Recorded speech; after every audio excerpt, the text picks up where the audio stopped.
We're in the barn here at J&J Speed and Custom, and today we're going to go over lowering your car.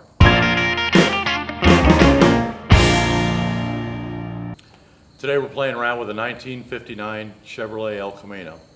For those of you who don't know, that's the first year for the El Camino. However, it was not the first year for the truck/car body style. Ford did that in 1957, and obviously in 59 Chevy followed through with the Impala version of the El Camino. This El Camino recently went through a nut and bolt restoration, all new drivetrain, engine, transmission, all upgraded with new parts, disc brakes and whatnot. But the front end was kept original with the exception of the disc brake upgrade. Ever since this car was done, it's been dying for a lower job, especially in the front. It's kind of high. So what we're going to do today is go through some of the options of lowering a vehicle, and obviously the main thing is to show that it's not that difficult, and hopefully you'll be able to learn how to do your own.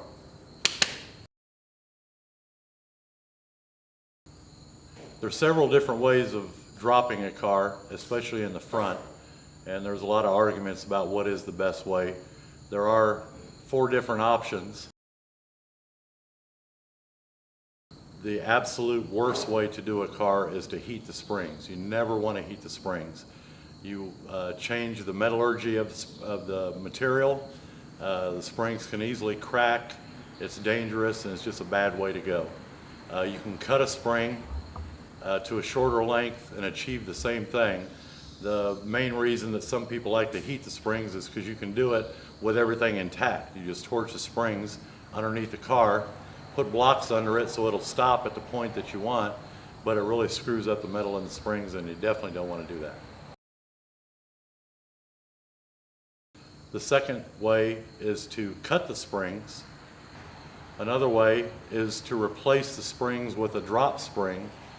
Many cars, there are manufacturers that make drop springs for many different model cars. And another way is to use the drop spindles. This is the spindle. The axle for the front wheel is right about here. And when you buy an aftermarket spindle, the spindle is virtually the same, but the axle is moved up on the spindle by a couple of inches, typically 2 to 3 inches. Moving the spindle up puts the tire up inside the car and lowers the car down. This is the upper spindle joint, the lower spindle joint. They're put on with castle nuts and cotter pins to keep them from backing out.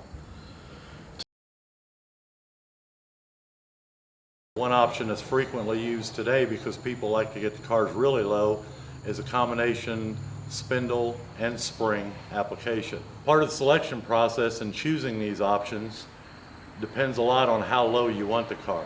If you just wanted an inch or two, cutting the springs is perfectly fine. That's typically what you get with aftermarket springs. Lowered springs is 1 to 3 inches.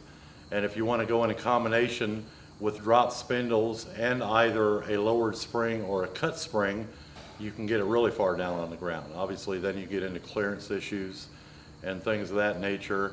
And one answer to that is adding airbags so that you can control the height at any given time.